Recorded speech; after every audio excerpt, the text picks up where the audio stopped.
Hello दोस्तों, आज हम लोग आयत और वर्ग के बारे में पढ़ने वाले हैं। आयत और वर्ग का कुछ सूत्र होता है। सबसे पहले हम वे जानेंगे। आयत का क्षेत्रफल होता है लंबाई गुना चौड़ाई। आयत का परिमाप होता है 2√l+b। वर्ग का क्षेत्रफल होता है भुजा का 2। वर्ग का परिमाप होता है 4a। इस सूत्र को आपको ध्यान में रखना होगा। इसी सूत्र से हम 2-3 क्वेश्चन बनाते हैं। सूत्र को साइड में रखते हुए क्वेश्चन देखते हैं। 1 नंबर, एक आयत की लंबाई 11 मीटर और चौड़ाई 8 मीटर है तो उसका परिमाप क्या होगा। आयत का परिमाप होता है 2l+b, लंबाई प्लस चौड़ाई। तो हम लोग का लंबाई दे के रखा है 11, चौड़ाई दे के रखा है 8। तो हम उस सूत्र से बनाते हैं। पहले हम उसका परिमाप का सूत्र लिखते हैं 2 लंबाई प्लस चौड़ाई। अब इस सूत्र से हम बैठाते हैं 2 लंबाई है 11 प्लस चौड़ाई है 8।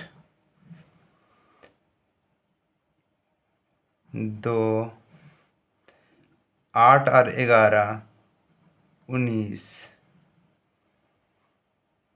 अब 19 को 2 से गुना करेंगे। 19 को 19 से 38। 30 का राइट आंसर हो गया 38। अब दूसरे क्वेश्चन की ओर जाते हैं। यदि वर्ग का परिमाप 20 मीटर है तो उसका क्षेत्रफल क्या होगा। वर्ग का परिमाप होता है 4a।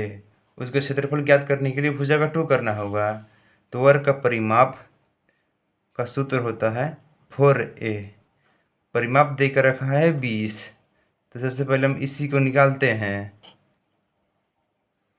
बराबर 20।